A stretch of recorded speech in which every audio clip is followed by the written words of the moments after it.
குருவாழ்க, குருவே துணை, குருவே சரணம். எல்லா வீடுகளும் இன்புற்று வாழ்க. திருச்சிற்றம்பலம், திருச்சிற்றம்பலம், திருச்சிற்றம்பலம். நமச்சிவாய வாழ்க, நாதன் தான் வாழ்க, இமைப்பொழுதும் எண்ணெஞ்சில் நீங்காதான் தாழ் வாழ்க. தென்னாடுடைய சிவனையை போற்றி, எந்நாட்டவர்கள் இறைவா போற்றி, எல்லா வீடுகளும் இன்புற்று வாழ்க. திருச்சிற்றம்பலம்.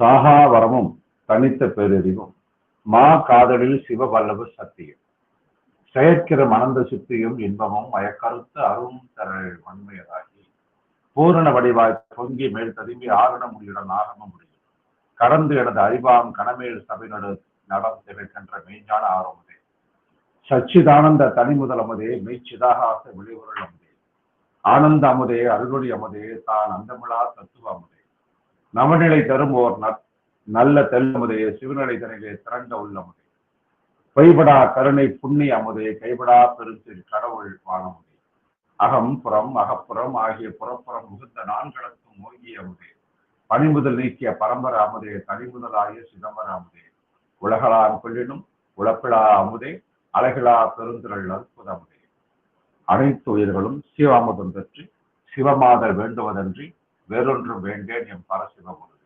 குருவே சரணம். குருவாழ்க, குருவே சரணம். இந்த விதைக்குள் தளத்துல இன்று ஞானத்தை சுவைப்பதற்காக காத்து கொண்டிருக்கக்கூடிய அத்தனை ஞான பறவைகளுக்கும் எமது பணிவான வணக்கத்தையும் ஆசீர்வாதத்தையும் பணிவோடு தெரிவித்துக் கொள்கின்றோம். இன்றைக்கு நாம பேச இருக்கின்ற தலைப்பு ஒவ்வொரு மனித உயிருக்குமான ஒரு அற்புதமான ஒரு தலைப்பு. இந்த தலைப்பில் சொல்லப்படுகின்ற ஞான விஷயங்களை, உலக விஷயங்களை நீங்கள் அத்தனை பேரும் பின்பற்றுவதற்கு உகந்தீர்கள் என்றால் கண்டிப்பாக உங்க வாழ்வில் பிரம்மஞானம் பெற்றே தீர்வீர்கள். இதில் அசைக்க முடியாத கருத்து இருக்கிறது. தலைப்பு என்ன தெரியுமா? அமுத வாழ்வுக்கு அறமும் தவமும். அமுத வாழ்வுக்கு அறமும் தவமும். நமது குருகுலத்தினுடைய ஆதி குருவான திருமூலருடைய வாக்கு நமக்கெல்லாம் வசிஷ்டருடைய வாக்கு போல. திருமூலர் சொல்லுவது அந்த சிவமே சொன்னது போல குரு அடிக்கடி சொல்வார். திருமூலர் சொன்ன அந்த சிவமே சொன்னதா அப்படின்னார். ஏன்னா 1,00,000 ஆண்டுகள் பிரம்மஞான தவத்தில் மூழ்கி தலைத்துக் கொண்டிருந்த போதே திருமூலர் பெருமான் 1,00,000 ஆண்டுகள் பிரம்மஞான தவத்தில் இருந்த பொழுது இவன் என்ன எந்திரிக்கவே மாட்டேங்கிறான், இப்படியே விட்டா அப்படியே கோடி வருஷம் நாள் இருப்பான் நாட்டுக்குன்னு சிவபெருமான் போய் எழுப்புறார். மகனே, நீ தவம் செய்தது போதும், நீ இந்த உலகுக்கு பூ உலகுக்கு செல். அங்கு இதுவரை நீ 1,00,000 ஆண்டுகள் என்ன பிரம்மஞான தவத்தில் கண்டாயோ உணர்ந்தாயோ பெற்றாயோ அவர்களை 9 தந்திரங்களாக உருவாக்கி மக்களுக்கு கொடு அப்படின்னு சிவபெருமான் உத்தரவு கிணங்க திருமலர் பெருமான் பூமிக்கு வந்து 9 தந்திரங்களின் வடிவாக திருமந்திரத்தை நம்மளுக்கு அருளினார். அந்த திருமந்திர பாடலுடைய 258வது பாடல் என்ன சொல்றது? திளைக்கும் வினைக்கடல் தீர்வுறு தோணி இழைப்பினை நீக்கும் இரு வழி உண்டு. திளைக்கும் வினைக்கடல் தீர்வுறு தோணி இழைப்பினை நீக்கக்கூடிய இரு வழி உண்டு. கிளைக்கும் தனக்கும் அக்கேடி புகழோன் விளைக்கும் தவம் அறம் மேற்துணையாமே. விளைக்கும் தவம் அறம் வேற்றுணையாமை. அப்ப கர்ம வினைகளால திறந்திருக்கக்கூடிய இந்த வினைக்கடல்ல நாம நீந்தி கரையேறி களைப்பெல்லாம் இல்லாம புத்துணர்ச்சி பெறணும்னா 2 வழிகள் இருக்கு மக்களே அப்படிங்கிற திருமூலர். ஒரு வழி அழியா புகழுடைய பரமேஸ்வரன் நமக்கும் நம்மை சேர்ந்தோர்களுக்கும் காண்பிக்கக்கூடிய ஒரு வழியான பிரம்ம ஞான தவ நெறி. ஒரு வழி அழியா புகழுடைய பரமேஸ்வரன் நமக்கும் நம்மை சேர்ந்தோருக்கும் காண்பிக்கக்கூடிய ஒரு வழி பிரம்ம ஞான தவ நெறி. மற்றொரு வழி அது இல் அறம். இந்த 2 வழிகள் தான் சிறப்பாக நம்மை வழிநடத்தி அழைச்சிட்டு மறுமைக்கு, அதாவது மறுபிறப்பில்லாத நிலைக்கு நம்மளை ஒழிச்சிட்டு போற ஞானம். சொல்வது யாரு? திருமூலர். நம்ம போட்டனுக்கும் போட்டேன். எவ்வளவு சத்தியம் பாருங்களேன் இந்த அவரோட வாக்குல. அப்ப அதனாலதான் நம்ம அனைவருமே இல்லறத்தில் இருந்துகிட்டு அறவாழ்வை மேற்கொள்ளணும். அறவாழ்வை மேற்கொண்டு பிரம்மஞான தவத்தையும் தைலதாரை போல உயிரினுடைய ஜீவன் முக்திக்காக தவம் செய்து கொண்டே இருக்கணும். எது வரைக்கும் அப்படி தவம் செய்துகிட்டே இருக்கலாம்? உங்கள் உயிர் உங்களிடத்தில் நிலைக்கும் வர. உயிர் உங்களுக்கு வேணாம்னு நினைச்சா நீங்க தவம் பண்ணதை விட்டுறோம். உயிரோடு இருக்கணும்னா தவம் பண்ணுங்க, உயிர் இல்லாம போகணும் தவமே பண்ணத்தாரு. அவ்வளவுதான். இந்த திருமந்திரத்தை நன்றாக நீங்க உள்வாங்கிக்கிட்டீங்கன்னா உங்களுடைய அனைவருடைய அத்தனை கர்மாக்களும் அழிஞ்சி பிறவி பெரும்பென அடைஞ்சே தீர்வீங்க எம்மை போல என்று சத்தியத்திலும் சத்தியமாக திருமூலரையே சொல்றார். தன்னை அறிந்திட்ட மெய்ஞானிகள் அனைவருமே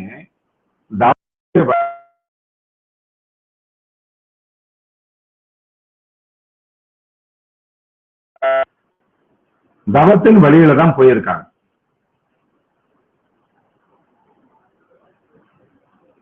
அப்படி போய்தான் அவங்களோட வாழ்க்கையை பூரணமாக்கியிருக்காங்க.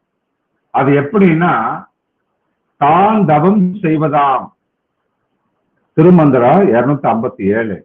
தான் தவம் செய்வதாம் செய்தவத்து அவ்வழி மான் தெய்வமாக மதிக்கும் மனிதர்கள் ஊன் தெய்வமாக உயிர்க்கின்ற பல்லுயிர் நான் தெய்வம் என்று நமன் வருவானே. அப்ப இந்த பாடல் என்ன சொல்றது? தான் தவம் செய்வதாம் செய்தவத்து அவ்வழி மான் தெய்வமாக மதிக்கும் மனிதர்கள். தன்னை அறியக்கூடிய அறிவை அடைந்த அறிவியே தெய்வமாக மதிக்கக்கூடிய மனிதர்களாகிய பிரம்ம ஞானிகள் அவர்கள் வாழ்க்கையில எப்போதுமே பிரம்மஞான தவத்தின் வழியில தான் போயிட்டு இருப்பாங்க. நாமும் அந்த தவ வழியில பயணம் செல்வதற்கு நம்ம கத்துக்கணும். நாமெல்லாம் இந்த உடலை எப்படி நினைக்கிறோம் தெரியுமா? உடல் தான் பிரதானம், அதுதான் முக்கியம் நம்ம நினைச்சிட்டு இருக்கோம். அப்படி உடலையே முக்கியமா நினைக்கிறவங்களுக்கு யம தர்மம் என்ன சொல்லுவார் தெரியுங்களா? நான் தாண்டா உன் தெய்வம் அப்படின்னு மரணத்திற்கால் வந்து உணர்த்திட்டு நம்ம உயிரை எடுத்துட்டு போடுறோம். ஆனா தவ வாழ்க்கை மேற்கொண்டு வருகின்ற பிரம்மஞான சாதகர்களுக்கு சிவமே இறைவனாக இருப்பார் இல்லையா? மாறாக தவ வாழ்வை மேற்கொள்ளாம உடலை பிரதான வாழ்ந்தா யமன் தான் இறைவனாக வருவான். நீங்க தவத்தில் வாழ்கின்றவர்களுக்கு இறைவனே தவமாக இறைவனாக வருவார். அப்ப தவம் அல்லாதவர்களுக்கு யமன் வருவார், தவத்தில் இருப்பவர்களுக்கு இறைவன் வருவார். அவ்வளவுதான் கருப்பொருள். அப்ப தவம் செஞ்சா இறைவன், தவம் செய்யல யமன். அவ்வளவுதான். தன்னை அறியாது தான் நலர் எண்ணாது இங்கு இன்மை அறியாது இளையர் என்று ஓராது வன்மையில் வந்திடும் கூற்றம் வரும் முன்னம் தன்மையில் நல்ல தவம் செய்யும் நீரே. வன்மையில் வந்திடும் கூற்றம் வரும் முன்னம் தன்மையில் நல்ல தவம் செய்யும் நீரே. திருமந்திரம் 255. வலிமை மிக்க யம தர்மன் நம்ம உயிரை கவர்ந்துகிட்டு வர்றப்ப நாம யாரு? எத்தனை சக்தி படைச்சவங்க? நம்முடைய பதவி, அந்தஸ்து, கௌரவம் என்ன, இதையெல்லாம் பார்க்கவே மாட்டாரு. யாரு? யமன் பாப்பாரா? நம்ம நல்லவாறு கெட்டவர்களும் பற்றியெல்லாம் அவருக்கெல்லாம் கவலை கிடையாது. நம்முடைய வயசும் அவருக்கு ஒரு பொருட்டும் கிடையாது. நான் சின்ன வயசா இருக்கிறேன்பா, என்னை தூக்கிட்டு போகாத. எப்ப நான் வயசு அடிச்சப்ப எங்க பிள்ளைங்களை நான் பேரை பத்தி எல்லாம் பார்த்துட்டு வந்துடுறேன்பா, அதுவும் கேட்க மாட்டாரு. எதை பத்தியும் சற்று யோசிக்காம நம்ம உயிரை கவர்ந்துக்கிட்டு போயிடுறோம். அந்த யமன் நம்ம உயிரை கவர்வதற்கு முன்னாடி நம்ம என்ன பண்ணணும்? நாம அமர காற்றினுடைய ஆற்றலோடு கூடிய பிரபஞ்சன தவத்தை செஞ்சு தேகத்தினுடைய அளவிட விட உயிராற்றலின் அளவிட பெருகிக்கணும். அப்பதான் எவனால நம்ம உடலுக்குள் இருக்கின்ற உயிரை கவர்ந்து செல்ல முடியும். ஆனா நம்ம தேகம் உயிருக்குள்ள இருந்துச்சுன்னா எவனால நம்ம உயிரை தாண்டி உள்ள வந்து எடுத்துட்டு போக முடியாது. இப்ப தேகத்தை தாண்டுவதற்கு எவனுக்கு வந்து அவருக்கு ரைட்ஸ் இருக்கு, ஆனா உயிரை தாண்டுவதற்கு அவர் ரைட்ஸ் இல்லை. தேகத்தை தாண்டி உயிரை எடுத்துருவாரு, ஆனா உயிருக்குள்ள ஒரு தேகம் போய் உட்காந்துச்சுன்னா உயிரை தாண்டி போய் உள்ள தேகத்தை போய் தொட முடியாது. அதான் சீக்கிரட், யமதர்மன் சீக்கிரட் தான். அப்ப நம்ம உயிருக்குள்ள இறைவனின் பேருயிர் இருக்கின்ற காரணத்தினால, ஏன்னா அங்க உயிரை தொட்டா அங்க இறைவனையே தொட்ட மாதிரி, ஏன்னா இறைவன் உயிர் அங்கதான் உட்கார்ந்துருக்கு. அப்ப நம்ம உயிரை தாண்டி இறைவனோட பேருயிரை தாண்டி அதற்குள்ள இருக்கக்கூடிய நம்மளோட தூள தேகத்தை எவனால கவர முடியுமா? அதுக்குதான் என்ன சொன்னேன், நம்ம தேகத்தை விட நம்மளோட உயிராற்றல் பெருகி இருக்கணும். நம்ம உடம்போட 2 மடங்கு 3 மடங்கு இருந்துச்சுன்னா உடலுக்கு வெளியில நம்ம இறையாற்றலும் நம்மளோட உயிராற்றலும் இருக்கும். அப்ப உயிராற்றலை தாண்டி இறைவன் ஆற்றலை தாண்டி உள்ள இருக்கிற நம்ம அந்த தேகத்தை வந்து எவன் வந்து தொடரும். தாண்டினா கூட இறைவனோட உயிரை தாண்ட முடியுமா? இதுதாங்க அந்த சிவபெரும ரகசியம். என்ன மார்கண்டாய புராணம் சொல்லுகின்ற ரகசியம் இதுதான். அந்த மார்கண்டேயனுக்கு 16 வயசு. 16 என்பது எதை குறிக்குது? சந்திரகலையை குறிக்குது. சந்திரகலை எதை குறிக்குது? அமுதகலையை குறிக்குது. அப்ப அமிர்தத்தை சாப்பிட்டவர் யாரு? மார்க்கண்டேயன். கண்டேயன், மார்னா மார்க்கம், அந்த மார்க்கத்தை, அந்த சக்தி அமுத மார்க்கத்தை அறிந்தவன். கண்டன கழுத்துக்கு மேல இருக்க உயிரை அண்ணன் கண்டவன் அர்த்தம். அவருக்கே இது, ஏன்னா அவரை இன்னைக்கு பிடிக்கின்ற பொழுது அமுதக்கலையில போய் அவர் தன்னை போய் ராப்பன் எடுத்துட்டு போய் அவர் இருக்கார் மார்கண்டேயன். அங்க போய் என்னமா இந்த ராப்பன் எடுத்துறது யாரு இருக்கா? இறைவனே இருக்கின்ற இடம் அதுதான். அப்ப இறைவனே இருக்கின்ற இடத்துல போய் அங்கிருந்து உயிரை கவர்வதற்கு எவன் போனாலும் என்ன ஆகும்? இறைவன் அவனுக்கு கூற்றுவனாக மாறிவிடும். இதைதான் நீங்க நல்லா புரிஞ்சுக்கணும். அதனாலதான் அனுபவபூர்வமாக நாங்க சொல்றோம், நீங்க அனைவருமே பிரம்மஞானத்தை செஞ்சாதான் உங்க உயிராற்றலை பெருக்க முடியும். பிரபஞ்சத்தோட உயிர் விதியே இதுதாங்க. இந்த உயிர் விதியை பின்பற்றி சித்தி அடைபவர்கள் தான் சித்தர்கள், பிரம்மஞானிகள், ரிஷிகள், மகர்ஷிகள் எல்லாருமே. நீங்க எப்போது என்னவாக ஆக விரும்புறீங்கிறத பொறுத்து தான் உங்களுடைய வாழ்க்கையினுடைய இறுதி அமையும். இறுதி கிடையாது. தமிழர்கள் வந்து வாழ்வியல்ல 3 கோட்பாடுகளாக ஒண்ணு வச்சிருக்காங்க, உருவாக்கியிருக்காங்க. என்னது தெரியுமா? அறம், பொருள், இன்பம். இந்த 3லும் அறம் தலைமையுடையது. சிறப்புடை மரபில் பொருளும் இன்பமும் அறுத்து வழி படுவும் தோற்றம் போட. கோவில் கிளாஸ் சொல்லிட்டு அறத்துடைய தாண்டிப்பட்டு கோவில் கிளாஸ் அறம் என்ற சொல்லுக்கு கடமை, தர்மம், கத்து, புண்ணியம், அறநூல், அறக்கடவுள், அறச்சாலை, தர்ம தேவதை, யமன், ஞானம், நோன்பு, நல்விடை, இப்படி பல பொதுகள் கொண்ட தமிழ் அகராதி சொல்லுது. அறம் என்பதற்கு சுருங்க சொல்லணும் என்ன தெரியுங்களா? நல்லவை செய்தலும் அல்லவை கடிதலும். அவ்வளவுதான்.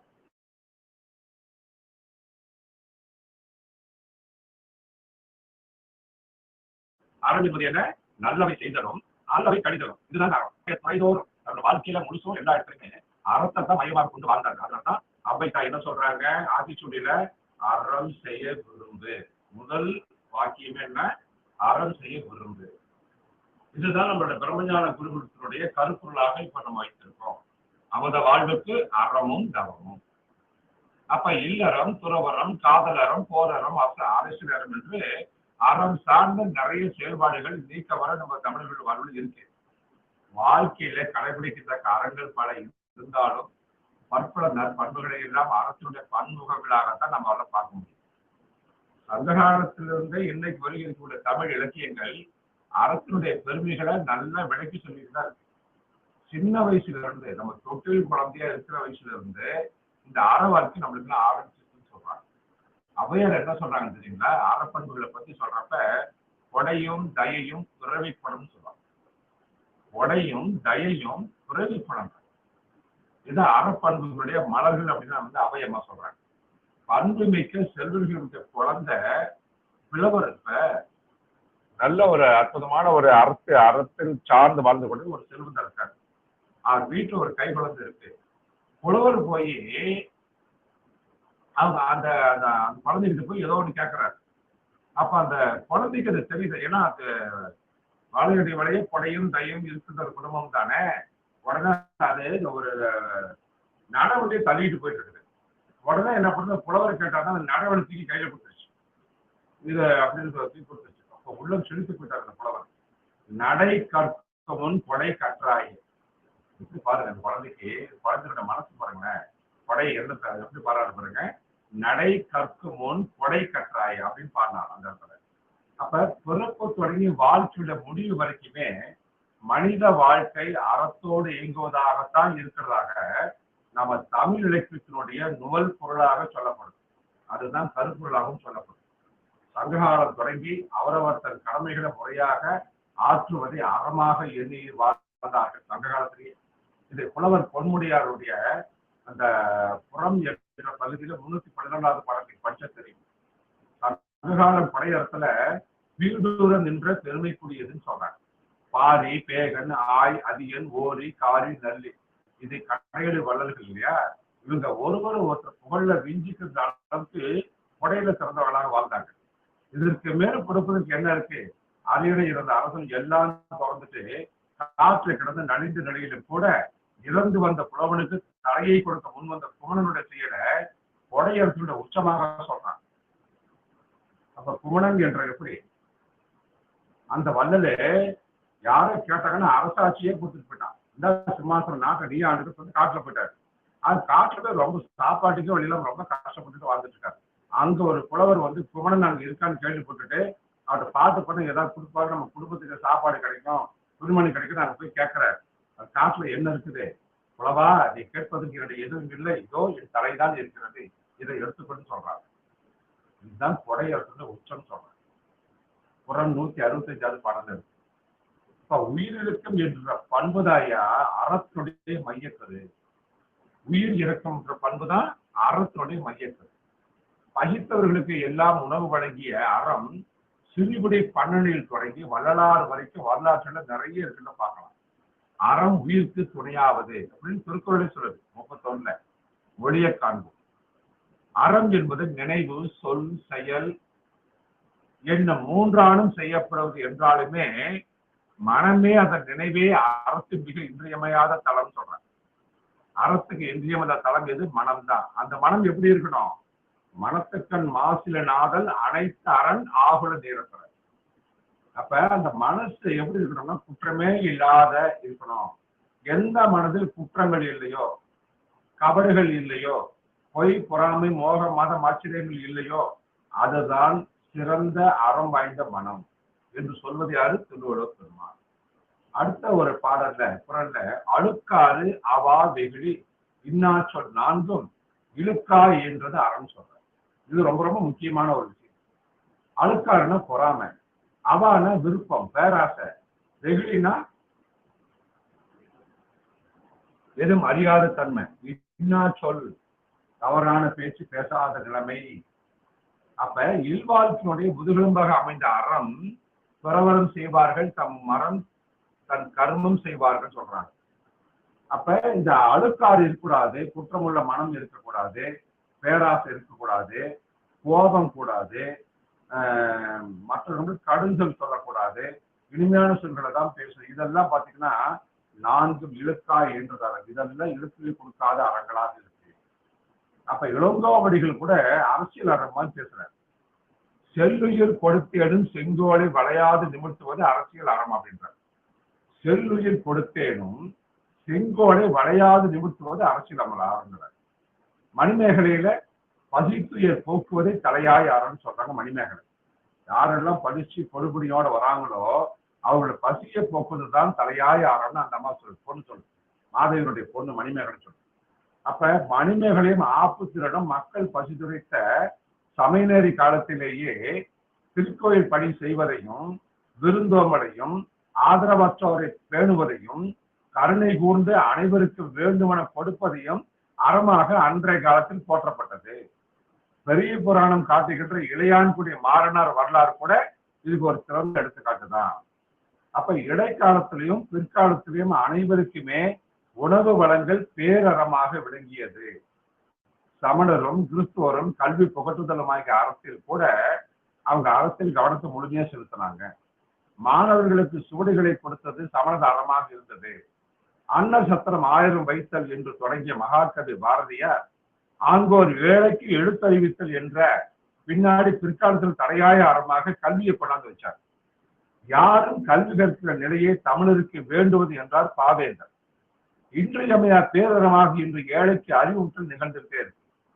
மக்களுக்கு துயரம் என்றதும் களமிறங்கி கடமை ஆற்றுவார்கள். ஒரு திரைப்படத்துல மாவட்ட ஆட்சியராக வரக்கூடிய ஒரு கதாநாயகி, அவங்களும் கடமையாற்றுவது எதற்காக? அரசிற்காக.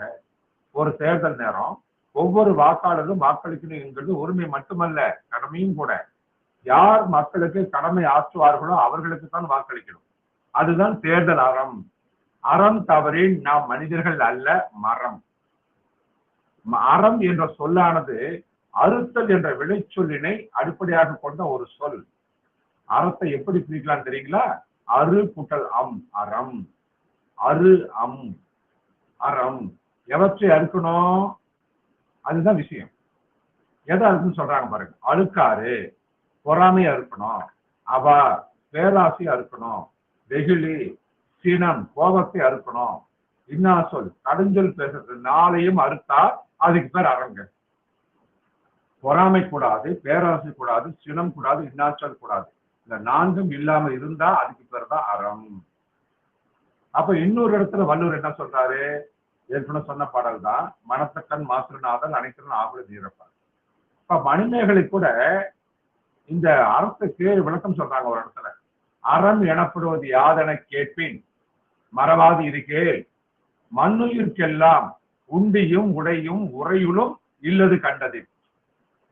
மணிமேகலையிலோ அறம் எனப்படுவது யாதென கேட்பின் மறவாது இருக்கேள், மண்ணுயிர்க்கெல்லாம் உண்டியும் உடையும் உறையிலும் இல்லது கண்டது. இந்த அறம் என்ற சொல்லுக்கு ஓரளவுக்கு சரியான ஒரு கிரேக்க சொல் என்ன தெரியுமா? எத்திக்ஸ் பேர். அப்ப தர்மம் என்ற வர சொல்லிற்கு நிகராக அறத்தை கருதுவது தவறு. ஏன்னா தர்மம் ஆட்களுக்கு ஏற்ற மாதிரி வேறுபடும். அதாவது ஒரு வழக்கறிஞர் தன்னுடைய கட்சிக்காரருக்காக பொய் சொல்வது தொழில் தர்மம் சொல்வார். ஆனா அது அறமா? அது அறம் கிடையாது. அறம் எப்பொழுதுமே பொது நன்மை கருதி தான் இருக்கும். எமக்கு எது தேவையோ அதுவே தர்மமாகும் என்று கூறுவது போல அறத்தை யாரும் வளைக்க கூடாது, வளைக்க முடியாது.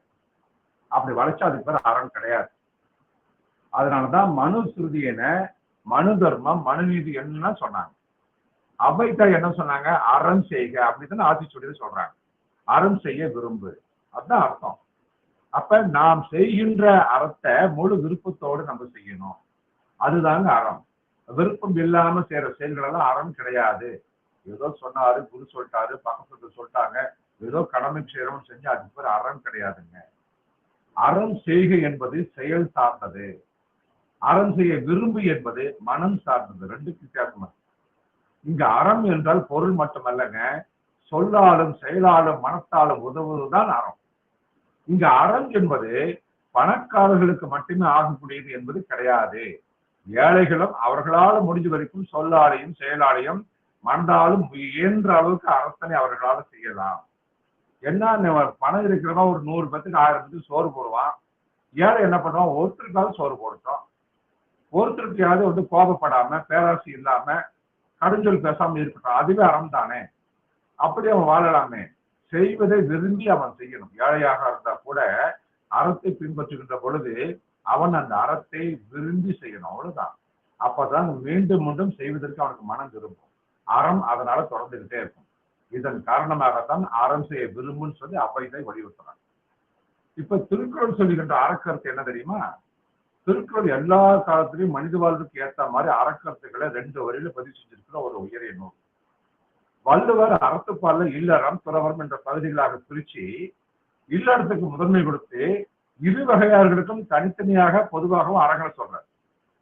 இன்முகத்தோடு விருந்தினரை வரவேற்பது, பணிவாக பேசுவது, நன்றி சொல்வது, நன்றியை அறிவது, தன்னடக்கத்தோடு இருப்பது, பொறாமை இல்லாமல் இருப்பது, பயனில்லாத சொற்களை பேசாமல் இருப்பது, தீமை செய்ய வேண்டும் என்ற மனதில் பூசுதலை அடைவது, உலக நடைமுறை அறிந்து செயல்படுவது, தகுந்தவர்களுக்கு உதவுவது, அதன்படி தகுதியான புகழை பெறுவது, இவையெல்லாம் இல்லறத்தனுடைய பண்புகளாக திருக்குறள் சொல்லுது. நன்மையம் செய்து விடல், நன்றி மறப்பது நன்றன்று, நன்று அல்லது அன்றே மறப்பது நன்று. இந்த குழப்பாக்கள் எல்லாம் சமுதாயத்துல மக்கள் கூடி வாழ தேவையான அறத்தை சொல்லுது இல்லையா? இதுவே சங்க இலக்கியங்களையும் அறம் சொல்லப்படுது. சங்க இலக்கியத்துல அறம் என்ற கருத்தாக்கம் பரவலாக இருக்கு, நிறைய இடங்களை காணப்படலாம். நீ படிச்சா தெரியும். அறநெறி இதுவென தெளிதல் வேண்டும் சொல்லி 500 நூற்றுல அறநெறி பத்தி சொல்லப்படும். அகநானூறுல அரண் கடைப்படா வாழ்க்கை அப்படின்னு சொல்லுது. நற்றிணையில அரணும் அன்றே ஆக்கமும் தெரியும். அரண் இல்லைன்னா உன்னுடைய ஆக்கமும் முயற்சிகளும் செயல்படும் எல்லாமே தெரிஞ்சு போயிடுங்க. மக்கள் வாழ்க்கையுடைய எல்லா நிலைகளிலும் அறத்தோடு வாழ வேண்டும் தான் எல்லா புலவர்களும் சங்ககால புலவர்களும் வலியுறுத்தி சொல்லி பாடியிருக்காங்க. இந்த அறத்தினுடைய நன்மைதான் அப்படி என்ன? இந்த உலகத்துல ஒருவனுக்கு அறம் செய்வது காட்டிலும் மிகுந்த செல்வம் எதுவுமே கிடையாதுங்க. அறமானது அறிவு வரும்போது காக்கும் அழியாத துணை அப்படிங்கிறார்.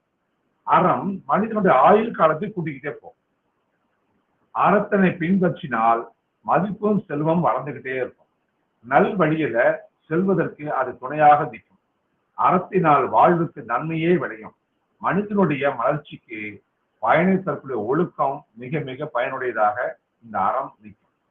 மனிதன் தன்னோட வாழ்க்கையில அறத்தினை கடைபிடிக்கிறது வந்து ரொம்ப ரொம்ப முக்கியமான ஒரு விஷயங்க. ஒழுக்கமுள்ள வாழ்க்கைய வாழ்ந்து வாழ்க்கையில வளம் பெற அற பண்புகளை நம்மள வளர்த்துக்கணும். நம்ம முன்னோர்கள் கூறிய அறக்கருத்துக்களை அற நூல்களில் இருந்து கற்று வாழ்க்கையில நம்மட நலம் பெற வேண்டும். அறம் வெல்லும் மரம் வீழும். எப்படி? அறம் வெல்லும் மரம் வீழும். இந்த பொது புத்தி நிலவுகிற தமிழக வரலாற்றிலேயே உண்மையிலேயே அறம் இருக்கிறதா அப்படின்னு யோசிக்க வேண்டியது. சங்க இலக்கிய படைப்புகள் எல்லாமே தமிழ் இலக்கிய பரப்பில் பெரிதும் வலியுறுத்தப்படுகின்ற சொல்ல அறம். அதெல்லாம் பூமியில மனிதனுடைய இருப்பு, காலங்காலமாக எதிர்கொள்கிற சமூக ரீதியான பிரச்சனைகள், தனி மனித சிக்கல்களை கடந்து சென்றிட அறத்தை முன்னிறுத்துவது, இவையெல்லாம் அன்றைய காலத்துல வழக்கமாக இருந்தது. அறம் என்றுடைய சொல்லினுடைய பின்னாடி பொதிந்திருக்கிற நுண் அரசியல் ரொம்ப வலிமையாக இருக்கு. அப்ப அறத்தினுடைய இன்னொரு எதிரணையான விதியானது பிறப்பு பால் அடிப்படையில ஒவ்வொருவருக்கும் தனித்தனியாக விதிக்கப்பட்டுள்ளது அப்படிங்கிறத இந்து தர்மத்தினுடைய கருத்துக்களாக வச்சிருக்காங்க. என்ற அளவுக்கும் தமிழருடைய வாழ்க்கையில ஆதிக்கம் செலுத்துவது அறமே. விதியினுடைய விளையாட்டு, விதியை வெல்ல முடியுமா, விதியினுடைய கைப்பாவை போன்ற சொல்லாடல்கள் எல்லாம் கவனத்துக்குரியது. பொதுவாகவே மதங்கள் வலியுறுத்துகிற ஐம்புலன்களை அடக்கி அடுக்குதல் என்ற நடத்தை அறம் என போற்றப்பட்டதுல உடைமை சமூகம் வலுவடைந்த சூழல்ல அடுக்கி அடுக்கப்பட்ட அடிமை உடல்களை உருவாக்குதல் அடங்கியிருக்கு. அப்ப இந்த இப்படியெல்லாம் நம்ம சங்க இலக்கியத்திலிருந்து, திருக்குறள்ல இருந்து, மணிமேகலை இருந்து, சிலப்பதிகாரத்திலிருந்து அந்த அறம் சார்ந்த வாழ்க்கை எப்படி இல்லறத்துல இருக்குதுங்கிற பத்தி நிறைய சொல்லுது. சரி, அறத்தை பத்தி பார்த்தாச்சு. அடுத்தது நம்ம தவம் என்னன்றதை பத்தி கொஞ்சம் பார்க்கலாம் இல்லையா? அறமும் வாழ்வு தவமும் தான் அமிர்த வாழ்வுக்கு நம்ம சொல்லியிருக்கோம். அப்ப தவம்னா என்ன? ஆன்மீக முன்னேற்றத்திற்காக உடம்பாலையும் வாக்காலையும் மனசாலையும் செய்யப்படக்கூடிய எல்லா சாத்வீகமான ஆன்மீக சாதனைகளிலும் தவம் என்றுதான் சொல்லப்படும். இப்ப உடலையும் மனதையும் உருக்கி செய்யப்படுகின்ற அந்த நோன்பு, தியானம், விரதங்கள், பாத யாத்திரை, தீர்த்த யாத்திரை, பூஜை, ஜபம், ஓதுதல் முதலியன தவத்திற்கு சில எடுத்துக்காட்டுகளாக சொல்லலாம். அப்ப கிருஷ்ணர் உடல், பேச்சு மற்றும் மனதால் செய்யப்படும் தவ முறைகளை விளக்குறார். பரமாத்மா பேச்சு மனசால செய்யப்பட்ட தவ முறைகள் சொல்றாரு. உடம்பால செய்யப்படுற தவம் அது காயக தவன்ற பேர். நேரம் தவறாம செய்யப்படுவது, அளித்த வாக்கை நிறைவேற்றுவது, பூஜைகள் செய்வது, தானம் அளிப்பது, இதையெல்லாம் என்ன சொல்றாங்க? உடலால் செய்யப்படுகின்ற தவங்கள், அதாவது காயக தவம் சொல்றாரு. வாசிக தவம் ஒண்ணு இருக்கு. அடுத்தது பேச்சால் செய்யப்படுற தவம். தெரிந்த உண்மையை மட்டும் பேசுவது, அது இனிமையாகவும் மென்மையாகவும் பேசுறது, பிறர் மனம் புண்படாத மாதிரி பேசுறது, கேட்பவருக்கு நன்மை பயக்கக்கூடியதாக பேசுறது, இதுக்கெல்லாம் பேர் வாசிக தவம். அப்ப வாசிக தவத்தின் பயனாக உண்டாகின்ற பேச்சு கட்டுப்பாடு ஆன்மீகத்துல நம்மளுக்கு முன்னேற்றத்தை கொடுக்கும், மேம்படுத்தும். மூன்றாவது தவம் மானச தவம், அதாவது மனதினுடைய தவம். மனசுல தீய எண்ணங்களை விட்டுட்டு தூய எண்ணங்களோட மனசை அமைதியா வச்சுக்கிறோம் இல்லையா? அதுக்கு பேரு மானச தவம் அப்படின்னு பேரு. சரி, உபநிடதங்கள்ல இந்த தவங்களை பற்றி ஏதாவது சொல்லப்பட்டிருக்கா? சொல்லியிருக்காங்க. வேதங்களாகிய உபநிடதங்கள் சீவாத்மாவும் பரமாத்மா ஒன்றுதான் அப்படிங்கிற அத்வைத அறிவை அடைவதுதான் தவத்தினோட நோக்கம் சொல்லுது. சமய சடங்குகளின் மூலம் இறைவனுக்கு படைவுகளை படைப்பதை விட ஆத்மா என்கின்ற தன்னை அறிதலின் மூலமாக மனநிறைவு என்கின்ற மோட்சத்தை தவ வாழ்வினால அடையிறாங்க இல்லையா? அப்படி அடையிறத சாந்தோக்கிய உபநிடதம் சொல்லுது. நான் யார்? ஆத்மா என்பதை அறிய தவமோ தியானமோ தியாகமோ நம்பிக்கையோ மற்றும் வேதாந்த விசாரணை மூலமாக அறிகிறோம் இல்லையா? தானும் பிரமும் ஒன்றுதான் என்கிற அத்வைத அறிவை அடைவதே தவம் என்று சிவேதாஸ் வரத உபநிடதம் சொல்லுது. இப்ப முண்டக உபனிஷத்துல தவத்தினால் ஆத்ம அறிவை பெறுகின்ற ஒரு ஆன்மீக சாதகனுக்கு மோட்சம் என மனநிறைவு கிடைக்குதுன்னு சொல்லுது. ஆதிசங்கர் கூட அவருடைய நூல்ல சமய சடங்குகளை விட தவத்துக்கு தான் அதிகமா முன்னுரிமை கொடுப்பார். சாதாரண தவ வாழ்வை விட ஆத்ம ஞானத்தின் மூலம்தான் பிரம்மத்தினுடைய இயற்கையை அறிவதே சிறந்த அறிவுபூர்வமான தவம் சொல்வது ஆதிசங்கர். இப்ப இன்னைக்கு நவீன காலத்துல தவ வாழ்க்கை மேற்கொள்வதற்காக கங்கை பாயிற இடம், காவிரி பாயின்ற இடம், ரிஷிகேஷ், ஹரித்வாரு, உத்தரகாசி, வாரணாசி போன்ற புண்ணியமான பகுதிகளுக்கெல்லாம் நம்ம இந்து சமய பிரம்மச்சாரிகள் இல்ல இளம் துறவிகள் வேதாந்த கல்வி இதோட அவங்க போறாங்க. அங்க தவம் தியான பற்றி அவங்கள வழங்குறாங்க. யாராவது நான் இந்து சமயத்துல நான் பிரம்மச்சாரியா இருக்கேன், நான் துறவியா இருக்கிறேன், நான் இதெல்லாம் கத்துக்கணும், நீங்க அங்க போனீங்கன்னா அந்த ஹரித்வார், ரிஷிகேஷ், உத்தரகாசி, வாரணாசி இந்த இடங்கள்ல உங்களை தங்க வச்சு நீங்க பிரம்மச்சாரியாக இருக்கலாம், துறவியாக அங்க இருக்கலாம்.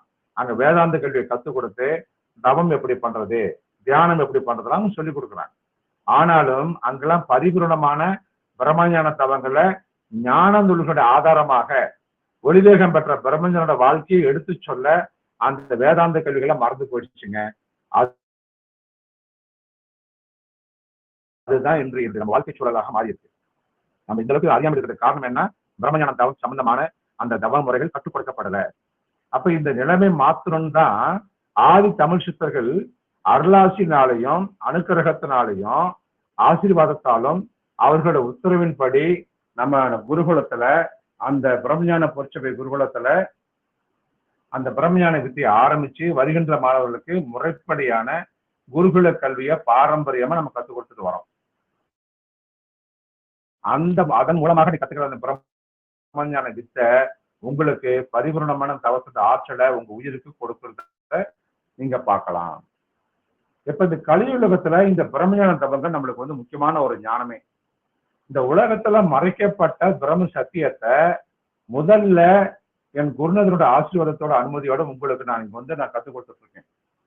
இந்த கலையை கற்கின்ற மாணவர்கள் கண்டிப்பாக பிரம்ம ஞானத்தை பெற்றே தீர்வார்கள். அது எந்தவித மாற்றமும் கிடையாது. பிரம்ம ஞானத்தின் உருவாகவே அவங்க மாறிடுவாங்க ஒரு கட்டத்துல. அதுதாங்க இந்த கலையோட அதிசயமே. அதுதான் உங்க உயிரை நீங்களே நேருக்கு நேராக பார்க்க முடியும். ஒவ்வொரு நாளும் உங்களுக்கு கிடைக்கின்ற ஞான அனுபவங்கள் இதை உங்களுக்கு சொல்லிக்கிட்டே இருக்கும். இதற்கு என் மாணவர்கள் பல பேர் இதுக்கு சாட்சிகளாக இருக்காங்க. பிறவிய அறுப்போரே இந்த பிரம்ம ஞான தவத்தை தேடி சேருவாங்க. சென்ற பிறவியில விட்டகர தொட்டகுறையாக இந்த கலை இப்பிறவியில அவர்களை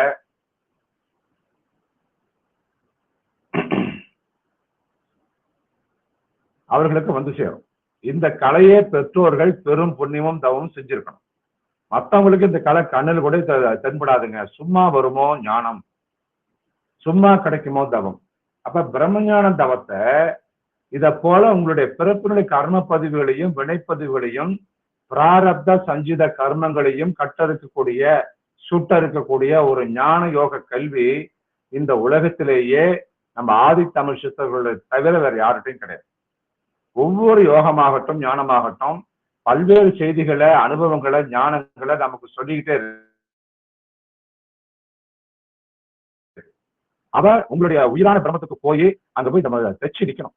ஆனா பிரம்மஞான தவம் உங்களுடைய உயிரின் ஆதி முழுக்கி அசைச்சு ஊதி அந்த உயிரினுடைய ஒளியை பெரிதாக்கி மண்ணுக்கு விண்ணுக்குமாக அந்த பிரம்ம ஒளியை பிரகாசிக்க வைக்கும்.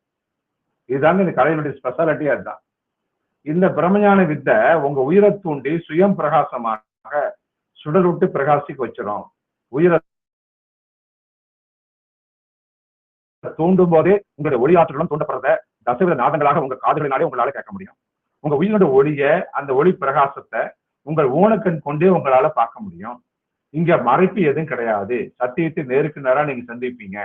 அந்த சந்திப்பு சந்திச்ச பின்னாடி நீங்க அந்த சந்திப்பிலேயே கரைஞ்சும் போயிடுவீங்க. அப்ப அனைவருக்கும் தனித்தனி சத்தியம் அப்படிலாம் எதுவும் கிடையாது. இறைவனால படைக்கும் அப்படிலாம் படைக்கப்படல. ஒரே ஒரு சத்தியம் தான். இறைவனுக்கும் அதே நிகழ்ச்சி தான். அதுதான் திருவடியினுடைய மெய்ப்பொருள்.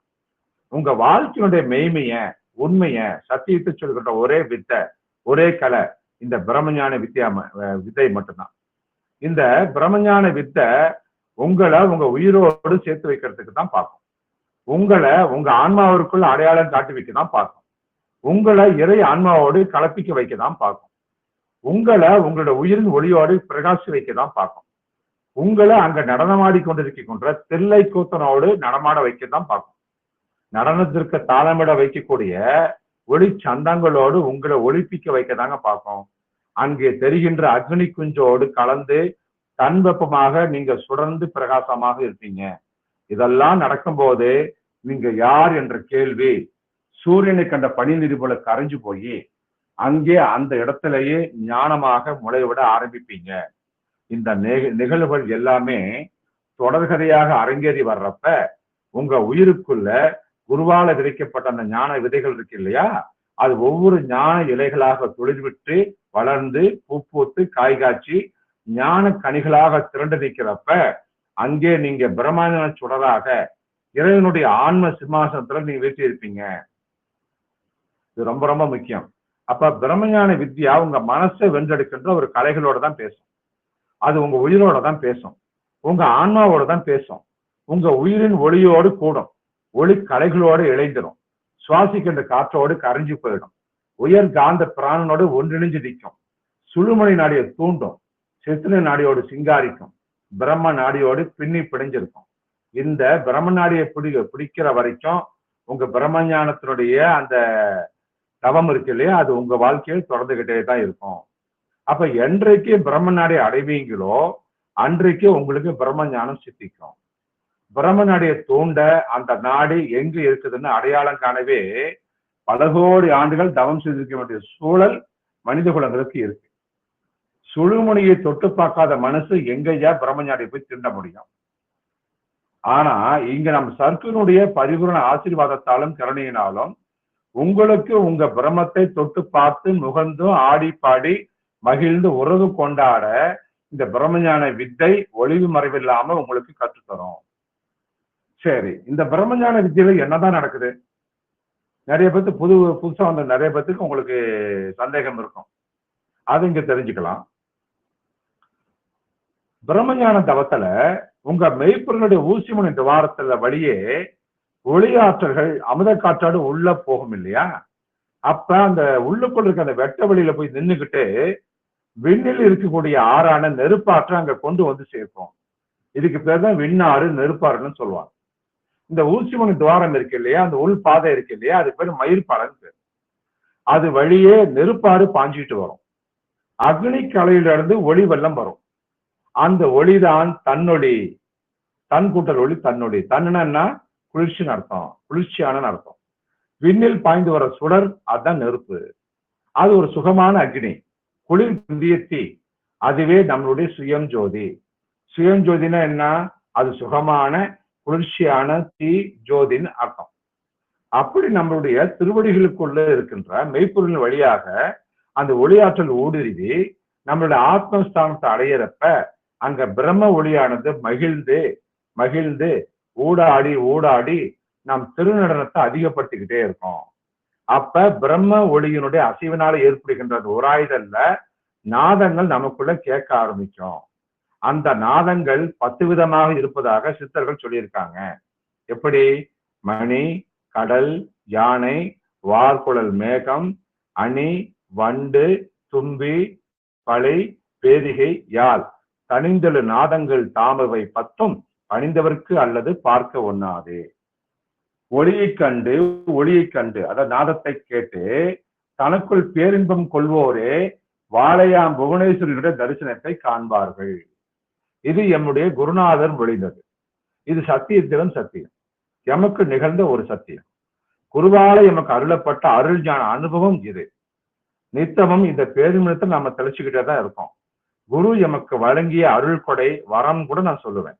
ஏன்னா பிரம்மஞான தவத்தை செய்பவர்கள் அனைவருமே நாதத்தை கண்டிப்பாக கேட்பாங்க.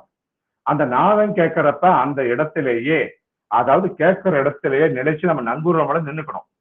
அப்போதுதான் விடா கண்டன், அப்போதுதான் விடமுண்ட கண்டன, விஷத்தை சாப்பிட்ட கண்டன நடராஜ மூர்த்திய அருட்பெருஞ்சோதிய நம்மளால கண்ணால தரிசிக்க முடியும். அந்த நாதத்தினுடைய முடிவுல தாங்க இந்த ஒளி தரிசனமே தானாக இயல்பாக நடக்கும். இது தானே பூத்து அருளப்படுகின்ற நிலை. இதை தவத்தால் பெற முடியாது.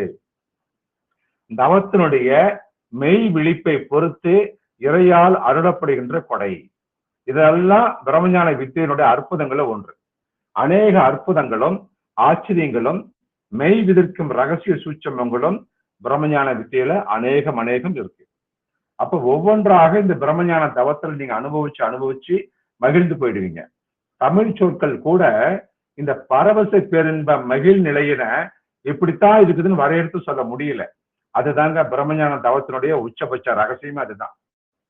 அறிவுள்ளோர்கள் அறிந்து கொள்ளட்டும், புத்தியுள்ளோர் பிழைத்துக் கொள்ளட்டும், ஞானம் வேண்டுவோர் நாடி பெற்றுக் கொள்ளட்டும் என்றுதான் இந்த பிரம்மஞான வித்தையை இந்த கலியுலகத்தில் வெளிப்படுத்துவதற்கு எங்களுடைய குருகுலத்துக்கு மட்டும் ஆதித்தமிழ் சித்தர்களால அனுமதி வழங்கப்பட்டிருக்கு.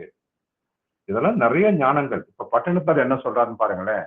வெட்டாத சக்கரம், பேசாத மந்திரம், வேறொருக்கு எட்டாத புட்பம், இறையாத தீர்த்தம், இனி முடிந்து கட்டாத லிங்கம், கருதாத நெஞ்சம், கருத்தின் உள்ளே முட்டாத பொசி என்றோ குருநாதன் முடிந்ததுவே. வெட்டாத சக்கரம் எது? ஒரு பொருளை நம்ம வெட்டி நம்ம சக்கரமா செய்யணும். ஆனா நம்மளுக்குள்ள இருக்கே மெய்ப்பொருள் இருக்கு இல்லையா, திருவடிக்குள்ள இருக்க மையத்துல மெய்ப்பொருள் இருக்குல்ல, அதுதான் வெட்டாத சக்கரம். யாரும் வெட்டல, ஆனா சக்கரமாவே அங்க வந்து இருக்கு. பேசாத மந்திரம், நம்ம திருவடிகளால பேசிக்கிறோம் இல்ல, பாரு, பார்க்காம இரு, மௌனமா இருந்து நம்ம அந்த கண் அசைவிலே நம்ம பேசுறோம் இல்ல, அதுக்கு பேர் பேசாத மந்திரம். வேறொருக்கு எட்டாத புஷ்பம், தலைக்கு மேல திருவடி வந்து நம்ம பூன்னு சொல்லுவோம், மலர்ன்னு சொல்லுவோம், புரியுதுங்களா? பூவிழின்னு நம்ம சொல்றோம் இல்ல, அந்த புஷ்பம் நம்ம யாருக்கும் எட்டாத புஷ்பம். இங்க வந்து இந்த புஷ்பத்தை யாரும் பறிக்க மாட்டாங்க, வெளி செடியில இருக்கிறதா பறிப்பாங்க. நம்ம உயிரில் இருக்கிற அந்த மலரை யாரும் பறிக்க மாட்டாங்க. அதனாலதான் இதுக்கு வந்து மற்றவங்களுக்கு எட்டாத புஷ்பம்னு சொல்றாங்க. இறையாத தீர்த்தம், உள்ள இருக்கக்கூடிய, நல்லா கவனிங்க, நம்மளுடைய மெய்ப்பொருளுக்குள்ள ஒரு தீர்த்தம் இருக்கு. அந்த தீர்த்தத்துக்கு பேரு பிராண தீர்த்தம் பேரு, அதாவது பிராண நீர்னு பேரு. அந்த பிராண நீர் தான் உங்க உயிருக்கான ஆற்றலை கொடுக்கக்கூடிய அமுத நீர். அது கீழே சிந்தவே சிந்தாது. அது மெய்ப்பொருள் இருந்துகிட்டு அமுத காற்றை கொண்டு போறப்ப அந்த பிராண நீர் எடுத்துக்கிட்டே உள்ள போகும். அந்த பிராண நீர் எந்த அளவுக்கு உயிர் குடிக்குதோ அந்த அளவுக்கு உயிரானது அதிகமாக ஜீவிக்கும். அது கீழே சிந்தாதுன்றதான் இறையாத தீர்த்தம்னு சொல்ற. இனி முடிந்து கட்டாத லிங்கம், இந்த லிங்கம் திருவடியை தான் லிங்கம்னு சொல்ற. அது முடிஞ்சு கட்ட வேண்டிய அவசியமே இல்லை, அது லிங்கமாக அது இருக்கு. கருதாத நெஞ்சம், எந்த எண்ணமும் இல்லாத அந்த திருவடிகள், அதுக்குள்ள அந்த கருத்தின் உள்ளே முட்டாத பூசை, அங்க நம்ம பூஜை செய்ய வேண்டிய அவசியமே இல்லை. இதெல்லாம் குருநாதன் ஒளிந்தறிவே. என் குருநாதன் எனக்கு சொன்னது. கண்டம் கரியதாம், கண் மூன்று உடையதாம், அண்டத்தை போல அழகியதாம், தொண்டர் உடல் உருக தித்திக்கும், ஓங்கு புகழ் ஒட்டி கடலருகி நிற்கும் கரும்பு. கண்டம் கருப்பா இருக்கும், கண் மூன்று இருக்கும், அண்டமாகி உலகத்தை போல அழகாக இருக்கும், தொண்டர் உடல் உருக, மெய் தொண்டர்கள் தவத்தை செய்கின்ற அந்த உயிர்கள் வந்து உருக, அது தித்திக்கிற மாதிரி இருக்கும். எங்க? கடலுக்கு பக்கத்தில் இருக்கக்கூடிய கரும்பு. எங்கேயாவது கடலுக்கு பக்கத்துல கரும்பு இருக்குமா? கரும்பு இருக்காது. அங்க என்ன அர்த்தம்? கரும்பூன்னு அர்த்தம். கருமை குட்டல் பூ, அதுதான் உங்களுடைய மெய்ப்பொருள். அப்ப அது எங்க இருக்குது? மூன்று கண்கள் உடையதாக இருக்கு இல்லையா? அந்த கண்டம் கரியுதுன்னா அது எப்படி பார்க்கறதுக்கு கருப்பா இருக்குதா? அது அண்டம் போல உருண்டையா இருக்குதா? இதான் அவர் சொல்றார். இந்த கரும்பு ஆகிய மெய்ப்பொருளை தான் நம்ம பிடிச்சுக்கணும்னு சொல்ல வர்றார் பட்டினத்தார். இது திருமூலர் என்ன சொல்றாரு? விண்ணின்று இழிந்து வினைக்கீடாய் மெய் கொண்டு தன்னென்ற தாளை தலைக்காவல் முன்வைத்து உள் நின்று அறுக்க ஓர் ஒப்பிலா ஆனந்த கண்ணின்று காட்டி களிம்பறுத்தானே. ஒன்றா நயனத்தின் உற்ற ஒளிதன்னை கண்ணார பார்த்து கலந்தங்கு இருந்தடில் விண்ணாறு வந்து வெளிகண்டு ஓடிட பண்ணாமல் நின்றது பார்க்கலுமாமே. அண்டங்கள் ஏழும் அகண்டமும் ஆவியும் கொண்ட சராசர முற்றும் குணங்களும் பண்டை மறையும் படைக்கழிப்பு ஆதியும் கண்ட சிவனும் கண்ட சிவனும் கண்ட சிவனும் என் கண்ணென்று இல்லையே, கண்ட சிவனும் என் கண்ணென்று இல்லையே. அப்ப இறைவன் எங்க இருக்காரு? கண்ட சிவன், நான் பார்த்த சிவன் எங்க இருக்காரு? என் கண் என்று இல்லையே. வேற என்னையா உங்களுக்கு எல்லாம் ஆதாரம் வேணும்? எவ்வளவு சத்தியமா பேசுறாரு. ஒன்னா நயனத்தின் உற்ற ஒளி தன்னை நம்ம பண்ற பிரம்மையான தவத்தினுடைய அந்த சுடநாளி தவத்தினுடைய பயன்பாட்டை அப்படியே அனுபவமாக சொல்ற அந்த திருமந்திரம் தான் இந்த ரெண்டும். ஒன்னா நயனத்தின் உற்ற ஒளி தன்னை கண்ணார பார்த்து கலந்து அங்கு இருந்திடில் அப்படி உற்று உற்று பார்க்க உணர்வர் மந்திரம் பற்றுக்கு பற்றாக பரமன் இருந்திடம் சிற்றம்பலம் என்று சேர்ந்து கொண்டேனே. எல்லாம் இந்த சுடநாளி தவத்தை தான் போக்கஸ் பண்றாரு நம்ம திருமூலர். எண்ணாயிரத்தாண்டு யோகம் இருப்பினும் கண்ணார் அமுதனை கண்டறிவார் இல்லை. 8000 வருஷம் 10,000 வருஷம் யோகமே இருந்தாலும் கூட கண்ணால பார்க்கக்கூடிய அந்த அமுதத்தை பார்க்கிறவர்கள் யார் இன்னைக்கு இல்லை. உன் நாடிக்கு உள்ளே ஒளிபுற நோக்கினால் உன் நாடி சுடுமணி நாடிக்கு உள்ள இருக்கக்கூடிய அந்த ஒளியுற ஒளியோடு நீங்க பார்த்தீங்கன்னா நோக்கினாலும் பார்த்தீங்கன்னா கண் நாடி போல கலந்துட. அங்க கண்ணாடி போல உன் கண் நாடிக்குள்ள கலந்து இருக்கக்கூடிய இறைவனை நீ பார்க்கலாம். வேற பிரம்மஞான தவத்துக்கு வேற என்ன உங்களுக்கு எல்லாம் உதாரணம் வேணும்? மூக்கு நுனியில் கண் மூடாமல் தான் நோக்கி காக்கு மனது கலங்காமல் நெற்றியை ஆக்கும் மனதை அசையாமல் தான் ஊன்றி தீர்க்கமாய் நெற்றி கண்ணும் திறந்துடே. ரகசியத்தான் சொல்றாரு அவர். ஆனா இந்த ரகசியம் இந்த இடத்துலதான் பயன்படுன்னு சொல்ல தெரியல. தாய்மனர் என்ன சொல்றாரு? காணும் கண்ணில் கலந்த கண்ணே, கண்ணுள் நின்ற ஒளியை கருத்தினை விண்ணுள் நின்று விளங்கிய மெய்யினை எண்ணி எண்ணி இரவும் பகலுமே நன்னுகின்றவர் நான் தொழும் தெய்வமே. தாயுமானவர் அவைஞான குரல்ல புருவத்திடை இருந்து புண்ணியனை கண்டால் உருவற்று நிற்கும் உடம்பு சூக்கம் உடம்பா போயிடும். நெற்றிக்கு நிறைந்த ஒளி காணின் முற்றும் அழியாத உடம்பு. நெற்றிக்கு நேரம் நிறைந்த ஒளியாகி அந்த இறையொளிய உயிரொலியை நீங்க பாத்துட்டீங்கன்னா உடம்பு அழியாதுப்பா பாப்பா அப்படின்றார். வள்ளலார் என்ன சொல்றாரு? நாட்டம் இரண்டும் நடுமூக்கில் வைத்திடல் வாட்டமும் இல்லை மனைக்கும் அழிவில். அப்ப கூர்மானந்த சித்தர் என்ன சொல்றாரு? கடினம் என்று தள்ளாதே மரண யோகம் கண் மூக்கு மத்தியிலே கருதி பாரு. துடி மிகுந்த சுழிமுனையின் ஊடு தாக்கு, துடி மிகுந்த சுழிமுனையின் ஊடு தாக்கு. சூரியனும் சந்திரனும் ஒன்றாய் போகும். குடியிருப்பு சாக்கரத்தின் கோட்டை ஆட்சி, கோடி கற்ப காலையும் வாழலாச்சு. சுடராளி தவத்துக்கு வேற என்ன உங்களுக்கு எல்லாம் உதாரணம் வேணும்? மனிதனுக்கு முதல்ல உயிர் மீது இரக்கம் மிக மிக தேவை. உயிர் இறக்கமே வடிவாகி ஒருவன் தொண்டு செய்யறப்ப எல்லா உயிர்களும் இன்பமுற திருநடனம் செய்கின்ற இறைவனுடைய அருள் சுத்த நடனம் செய்யக்கூடிய இறைவனுடைய அருள் ஜோதி ஸ்தம்பத்தினுடைய வழியே இறங்கி மேல்நிலை குண்டலினியை தூண்டனா அந்த ஆற்றல் என்ன பண்ணும்? ஓங்கார பீடத்தினுடைய வழியே இறங்கி உச்சியின் மேல ஏறி அங்கு இருக்கக்கூடிய 1008 இதழ் கமலமாகிய சகஸ்தாரத்தை மலர செஞ்சுட்டு அதுக்கு கீழே இருக்கிற படிகை மேடை என்ற நெற்றியை அடைஞ்சி ஒளி அனுபவத்தை உண்டாக்கி அதுக்கு பின்னாடி மரணத்தை வெல்லுகின்ற இறந்தவளை எழுப்புகின்ற சித்திகளை எல்லாம் அது கொடுத்துரும். இப்ப பிரம்மஞான தவத்தை செய்யறப்ப அந்த மாணவர்களுக்கு பலவித நிறங்கள் தோன்றுவதாகவும் சொல்றாங்க. அது உண்மைதான். அவரவர்களுடைய தவத்தினுடைய தன்மைக்கும் பக்குவத்துக்கு ஏற்ற மாதிரி அவர்களுக்கு கிடைக்கக்கூடிய அந்த நிறங்களும் பல மாறுபாடுகள் வேறுபாடுகள் இருக்குது. இப்ப நான் ஒருத்தரை தவம் பண்ணிட்டு இருக்காருன்னு வச்சுக்கோங்களேன், அவருக்கு பச்சை நிற ஒளி தோன்றுது, இங்க மெய்ப்பொருள தோன்றுது. அது என்ன அர்த்தம்னா தெய்வீக ஞானத்தினுடைய செயலாற்றல்னு அர்த்தம். அதாவது தெய்வீக ஞானத்தினுடைய செயலாற்றல் அங்க உண்டாயிடுச்சுன்னு அர்த்தம். இப்ப நீல ஒளி தோன்றுச்சுன்னா அவங்க கிட்ட ஆன்மீக உணர்வுகள் உண்டாகிட்டு இருக்குன்னு அர்த்தம். பொன்னிற ஒளி ஒரு கோல்டன் கலர் தெரிஞ்சதுன்னா அவர்கள்ட்ட ஆன்மீக ஆற்றல் உண்டாகிடுச்சுன்னு அர்த்தம். இப்ப வெண்மை நிற ஒளி தோன்றுதுன்னு வச்சுக்கோங்களேன், அவர்கள்ட்ட தெய்வீக ஞானத்தோட ஆற்றல் தோன்றிடுச்சுன்னு அர்த்தம். அப்ப பச்சை நிற ஒளி, நீல நிற ஒளி, பொன்னிற ஒளி, வெண்மை நிற எல்லாமே அவர்கள் தெய்வீக ஞானத்துல மேல மேல போயிட்டு இருக்காங்கன்னு அர்த்தம்னு சொல்லுது. அப்ப உடல் சூழ நிலையில இருக்கின்ற வரைக்கும் சாவ தள்ளிப்பட முடியாது. ஆனா ஒளிநிலைக்கு உடம்பு தயார்படுத்திட்டா ஒளியை எதாலுமே அழிக்க முடியாது. ஏன்னா பிரபஞ்சத்தின் வடிவமே ஒளிதானே. ஒளியினை ஒளி கொண்டு தான் நம்ம அறிஞ்சிக்க முடியும். ஒளின்னா என்ன? வெளிச்சம் பேர் இல்லையா? வெளிச்சத்தை எப்படியா அழிக்க முடியும்? சூரியன் இருக்கின்ற வரைக்கும் இந்த உலகத்துல வெளிச்சம் இருந்துதான் இருக்கு இல்லையா? அதனாலதான் ஒளி தேகத்தை அடைவதுதான் சன்மார்க்கம்னு சொன்னார் வள்ளலார். அதனால அருட்பெருஞ்சோதி ஆண்டவர்கிட்ட என்ன கேட்கிறாரு? தினகரன் போன்ற தேகம் வேண்டும் அப்படின்னு கேட்கிறார். தினகரன்னா என்ன? சூரியன் அர்த்தம். அப்ப தேகம் ஒளியாக மாறணும்னா அது சாதாரண விஷயமா? உயிரானது ஒளியாகத்தான் மனிதனுக்குள்ள அமைஞ்சிருக்கு. ஆனா உடல் தூளமாக தான் இருக்கு. அதாவது ஒரு பொருளை போன்று அமைஞ்சிருக்கு. இந்த உடலுக்குள் இருக்கக்கூடிய ஒளியானது உடலுடைய ஒவ்வொரு செல்களையும் ஊடுருவி ஒளி செல்களாக மாத்தினாதான் ஒளியுடல் அமைய நம்மளுக்கு வாய்ப்பு உண்டாகும். ஏன்னா உடலில் இருந்து உயிரின் ஒளியை தனியே பிரித்தெடுக்க மனிதன் முதல்ல கத்துக்கணும். உயிரை பிரித்து எடுத்துட்டா இந்த உடலுக்கு மரணம் நேர்ந்து விடாதா? மரணம் ஏற்படாதவன நம்ம பிரிக்க கத்துக்கணும். பாலில் இருந்து வெண்ணெயை பிரிச்செடுக்கிற மாதிரி பாலும் இருக்கும் வெண்ணையும் இருக்கும். வெண்ணெயை பிரிச்ச பின்னாடி வெண்ணெய் பாலோட ஒட்டாம மிதந்துட்டே இருக்கும் இல்லையா? அந்த மாதிரி உடலில் இருந்து உயிரை பிரிச்சுட்டா உயிர் தனியாக தனித்து வெண்ணெயை போல நிற்கும். ஆனா உடம்புல அது ஒட்டாது. இதுதாங்க சீக்கிரட்டு. இப்ப உடலும் உயிரும் பின்னி பிணைஞ்சு போய் இருக்கு.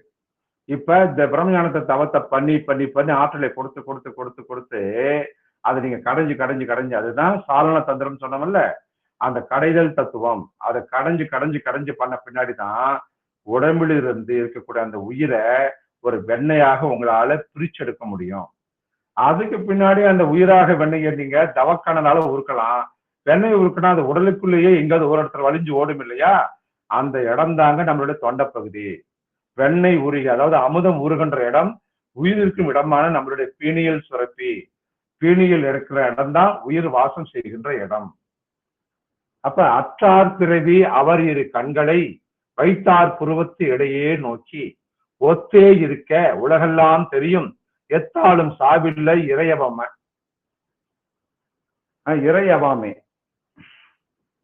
எவ்வளவு பெரிய வார்த்தை பாருங்களேன். புருவத்து இடையே நீ இரு கண்களை வச்சு நோக்க ஆரம்பிச்சிட்டீங்கன்னா அந்த ஒத்து இருக்கிற மாதிரி ரெண்டு கண்களையும் ஒத்து இருக்கிற மாதிரி நீ பண்ணிட்டீங்கன்னா உலகமே தெரியுமா? எத்தாலும் சாவிடு, எதனாலும் உனக்கு இறத்த கிடையாதுடா, நீ இறைவனாகவே இருக்கலாம் போ. திருமந்திரம் 553. விழித்து மிக பார்த்திடவே பொறிதான் வீசும், முச்சந்தி வீதியிலே தீபம் தோன்றும், சுளுத்தியிலே போகாமல் ஒரு மனதாய் நின்றால் சத்தம் என்ற நாத ஒளி காதில் கேட்கும். அகத்தியர் ஞானம் 17வது பாடல். ஓங்கார கம்பத்தின் உச்சி மேலே உள்ளோம் புறம்பையும் அறிய வேண்டும், ஆங்கார கோபத்தை அடக்கி விட்டே ஆனந்த வெள்ளத்தை தாங்கிக் கொண்டே போங்காலம் சாங்காலம் ரெண்டும் அறவே புருவ மைய சுழிமணிதனிலே தூங்காமல் தூங்கியே சுகம் பெறவே. பாம்பாடி சித்தர். இவ்வளவு பெரிய ஞானத்தை அனாவசியம் சொல்லிட்டு போயிட்டாங்க பார்த்தீங்களா? இப்படிலாம் நம்மளுடைய திருவடிகளை விழித்து பார்ப்பதன் மூலமாக தூங்காமல் தூங்கக்கூடிய கலையினை நம்ம கத்துக்கணும் குரு கிட்ட இருந்து. அப்பதான் சாவு இல்லாமல் வாழ முடியும், பிறப்பு இல்லாமல் செஞ்சிட முடியும். நம்ம உயிரினுடைய திருவடி இந்த பீனியல் சுரப்பில் இருக்கு. ஆனா பீனியல் முழு விழிப்பு நிலையில் கிடையாது. பீனியலை இயங்க விடாமல் எண்ணிக்கையற்ற கர்மவினை பதிவில் மலையளவு சாம்பலை போல இந்த பீனியல் மேல எண்ணில் அடங்காத உயரத்துல குவிஞ்சி இந்த பீனியல் சுரப்பை அழுத்திக்கிட்டே இருக்கு. இந்த சாம்பலோட அடியாளத்துல தாங்க நம்ம பிழியில மறைஞ்சு கிடக்குது. மேலே படர்ந்து போத்திருக்கிற அந்த சாம்பல்களுடைய அழுத்தத்தால நம்ம புற விழிகளுக்கு, வெளியிருக்கிற கண்களுக்கு இந்த பிணில் இருக்கக்கூடிய நம்ம உயிர் ஒளியானது புலப்படாமலே போயிடுச்சு. நீரு புத்த நெருப்பு மேல இருக்க சாம்பலை மாதிரி நாம எப்படி வாயால ஊதுனா ஊதி உபாயத்தால விசரலாம் இல்லையா? ஒண்ணு ஊதி சாம்பலை நீக்கலாம் அல்லது விசிறி சாம்பலை நீக்கலாம். இப்படி நம்ம பணிகின்றப்ப அந்த கனல் நெருப்பு, இப்ப ஒரு ஹோமகுண்டம் பண்ணிட்டே இருக்கோம், திடீர்னு அந்த அக்னி அணிஞ்சு போச்சு, என்ன பண்ண பக்கத்துல ஒரு தட்டு எடுத்து ஒரு விசிறி எடுத்து நம்ம விசரணாகும், அந்த நெருப்பு இன்னும் அதிகமாகி அந்த அனல் வர ஆரம்பிச்சோம், தீ கிடைக்க ஆரம்பிச்சிடும். அப்ப நல்லா குழந்தை விட்டு எரிய ஆரம்பிச்சிடும். அந்த மாதிரி அந்த பீனியல் சுரப்பி மேல இருக்க சாம்பலை அடியில் நீர் புத்து நெருப்பு மாதிரி நம்ம உயிர் இருக்கு, உயிர் ஆற்றல் இருக்கு, நீங்க சாம்பலை விசுறணும் அல்லது ஊதி தரணும். இந்த ரெண்டு விஷயத்துல ஒண்ணு பண்ணீங்கன்னா அந்த அடியில் இருக்கிற அந்த பிணில பத்திக்கிட்டு எரியும். இதை தாங்க ஊதுகிற ஊத்தறிந்தவன சித்தன்னு சொல்லி சொன்னாங்க. அப்ப அந்த சாம்பலை ஊதி ஊதி விசிறி விசிறி விசிறி தந்தாத்தான் நம்ம முன்ன கத்துக்கணும். அவன் சித்தனாக முடியும். அப்ப பேணில் இருக்கிற சாம்பலை ஊதி அகற்றோட கலையை எவனவன் கற்கின்றானோ கற்றவனோ அவனுக்கு தான் சித்தன். எப்படி ஊதுறது, எதை கொண்டு ஊதுறது? நம்ம உடம்புக்குள்ள ஒரு அணுவுடையுள்ள தான் நம்ம உயிர் இருக்கு இல்லையா? அப்ப உடலுக்குள்ள உயிர் அமைஞ்சிருக்கு இல்லையா? அப்ப உயிர் எப்படி இருக்கு? ஒளி நிலையில இருக்கு இல்லையா? அந்த ஒளி அணையாமல் இருக்க காற்று வேணும் இல்லையா? நம்ம உயிரொளி அணையாமல் நித்தமும் எரிஞ்சுக்கிட்டே இருக்க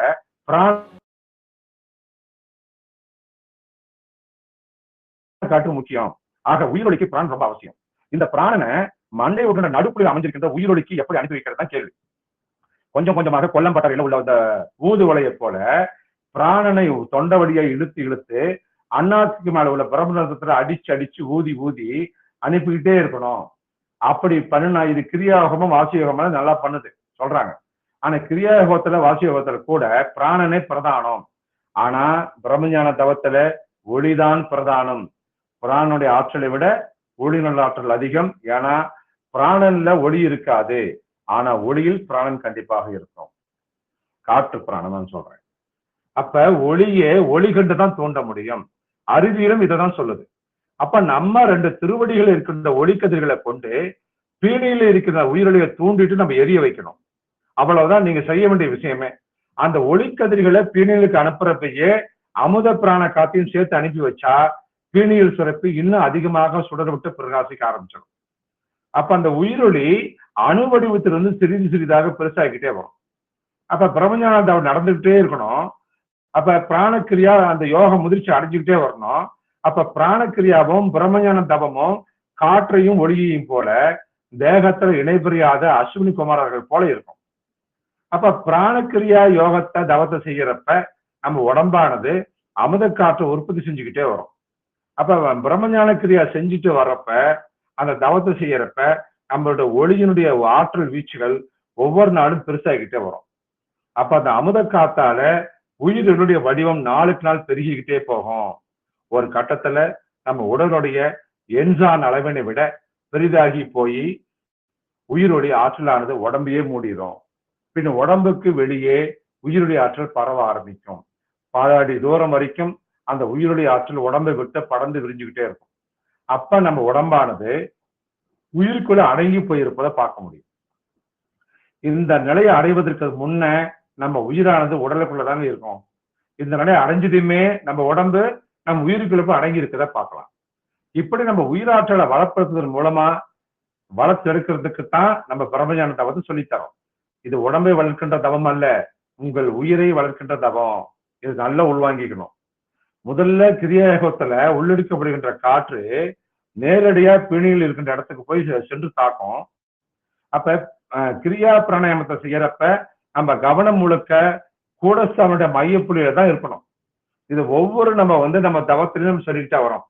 கவனம் வைக்கிறது என்பது எண்ணத்தை கூடஸ்தாவிலே நிலைநிறுத்தி வைக்கிறது. அதான் மகாரத்தினுடைய வச்சுட்டு இருக்குன்னு அர்த்தம். இப்ப நம்ம எண்ணத்தையும் பிணிலுக்கு கொண்டு போய் நிறுத்திக்கணும். இப்படி உள்ளுக்குள்ளும் பிராண காற்றாலும் எண்ணத்தாலும் பிணியில தாக்கி தாக்கி அதை அதனுடைய வச்சுக்கிட்டே நம்ம வரணும். இவ்வாறு நம்ம தாக்கிக்கிட்டே வர்றப்ப அந்த இடத்தை சுத்தி இருக்கிற கபம் என்ற கோழைச்சளி முதல்ல முழுசா உடம்பை விட்டு வெளியேறும், இந்த மண்டையை விட்டு வெளியேறும். கபம் இல்லாம போச்சா யமன் வரமாட்டான். ஒவ்வொருவருக்கும் கபம் தான் யமனாக இருக்கு. தொண்டையில கபம் கட்டாம மனுஷனுக்கு உயிர் வெளியே போவதே கிடையாதுங்க. கபம் நீங்கிட்டா உறக்கம் போயிடும். அப்ப பீனில சுத்தி இருக்கிற அரியா சாம்பல் வினைப்பெயர்கள் எல்லாமே ஒவ்வொன்றாக எரிந்து சாம்பலாகிட்டு வெளியே போகும். அப்ப சாம்பல்கள் இல்லாம போயிடுறப்ப நம்ம வெளியிருக்கிற திருவடிகளை கொண்டு நம்ம உள்ள பார்க்க அதை உற்று பார்க்க நம்ம உயிரொலியானது அதிக பிரகாசம் பெற்று தெல்ல தெளிவாக நமக்கு தெரிய ஆரம்பிச்சிடும். அப்ப பிரம்மஞான தவத்துல தொடர்ந்து உயிரொலியை பார்த்துக்கிட்டே வர்றப்ப அந்த உயிரினுடைய ஆற்றல் பெருகிக்கிட்டே போய் உடம்பையும் தாண்டி விரிஞ்சு அடர்ந்து படர்ந்திருக்கும். அப்ப நம்ம உடலானது உயிரொலிக்குள்ள ஒடுங்கி இருக்கும். இப்ப உயிருக்குள்ள உடல் இருக்கு. உடலுக்கு அப்ப அழிவு என்பதே இல்லாம போயிடும். உயிரானது உடலை எந்த நேரமும் காத்துக்கிட்டே இருக்கும். உடலுக்கு உயிரே காவல். உடம்புக்கு எது காவல்? நம்ம உயிர் தான். அப்ப அந்த உயிரொலி ஆற்றலை வளர்த்திருக்கிற பிரம்மஞான தவத்தினுடைய ஒவ்வொரு படிநிலைகளையும் நம்ம தெரிஞ்சுக்கணும். இது ரொம்ப ரொம்ப முக்கியம் நம்மளுக்கு. புரியுதா? இந்த பிரம்மஞான தபமானது பஞ்சபூதங்களை போன்று காயத்ரி தேவியை போன்று 5 முகத்தோடு இருக்கு. சித்தர்களுக்கு இருக்கின்ற அழியாத அண்டத்துல இருக்கக்கூடிய அந்த பஞ்சபூத சக்திகளை அழியக்கூடிய இந்த பிண்டத்துல சேர்த்துக்கின்ற மிக மிக ரகசியமான பிரம்ம சித்த வித்தை தான் அது. அண்டத்துல இருக்க பஞ்சபூத சக்தி தனியே பிரிச்சு எடுத்து சேர்த்தா அவன் சித்தனாக ஒளிதேவியாகவும் இருந்தால் மட்டும்தாங்க சாத்தியம். ஆனா அண்டமாக பிரபஞ்சத்துல இருக்கக்கூடிய அந்த பஞ்சபூத சக்திகள் ஒரு இடத்துல எப்போதும் நெளிச்சு பொங்கி பிரவகிச்சுக்கிட்டே இருக்கும். அந்த ஒட்டுமொத்தமான கூட்டமான அந்த அண்டத்தினுடைய பஞ்சபூத சக்திகளை மனுஷன் அவனுடைய தேகத்தில் இருக்கக்கூடிய பஞ்சபூத கூட்டங்கள் 5ம் ஒன்றாக இருக்கக்கூடிய திருவடிகளின் கண்ணே உள்ளே உறிஞ்சவும் சுவாசிக்கவும் உண்ணவும் கற்றுக்கொண்டான்னா அழியாத அண்ட சக்திகள் மனித தேகத்துல நிறைஞ்சு நிறைஞ்சு மனிதன் அழியாத நிலையை மரணமில்லாத பெருவாழ்வு அடைஞ்சே தீர்வான் என்பது பிரம்ம சத்தியம்.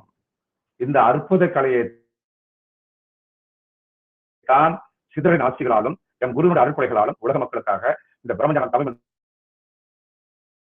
என்ற பெயரை கற்றுக் கொடுத்து வருகின்றோம். நாம் அனைவருமே இன்னையிலிருந்து இந்த கணத்திலிருந்து நாம் இல்லற வாழ்வை அறம் சார்ந்த தவ வாழ்வாகவும் தவத்தோடு உலகக்கூடிய அரசியை பின்பற்றி இறைவனோடு ஒளியாக கலந்துட வேண்டும் என்று பணிவோடு கேட்டுக்கொண்டு இந்த அமுத வாழ்வுக்கு அறமும் தம் என்ற இனிமையான ஞான பேச்சுரையை முடித்து நிறைவு செய்கின்றோம். பிரம்மஞான பொற்சுவலிலிருந்து உங்களுடைய ருத்ர சிவதா.